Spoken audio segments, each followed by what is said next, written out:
வணக்கம். இன்றைக்கி நாம் எதை பற்றி பார்க்க போகிறோம் அப்படின்னா, சிறுபஞ்ச மூலம் அப்படிங்கிற நூலிலிருந்து காரியாசன் இயற்றிய ஒரு பாடல். அதாவது பாடல் 12 அதனுடைய கீழ்காணும் பாடல்.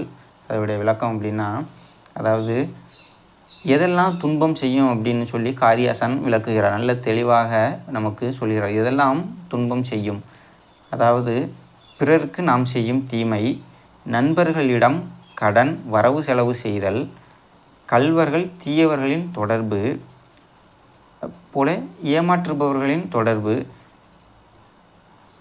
அதேபோல் நல்லவர்கள் தூயவர்கள் அறிவுடையவர்கள் இவர்களோட தொடர்பை விடுவதனாலும் கடமையை செய்தலில் குறைவு சோர்வு. அதாவது ஒரு செயலை செய்யும்போது, ஒரு வேலைக்கு போகிறோம், அந்த வேலைக்கு போனோம் அப்படின்னா அதை நம்ம முழு ஈடுபாட்டோடு செய்து முடிக்கணும். அதில் ஏதாவது குறைவோ சோர்வோ இருந்தால் அந்த இது நமக்கு துன்பம் தான் தரும். மேற்கண்ட அனைத்துமே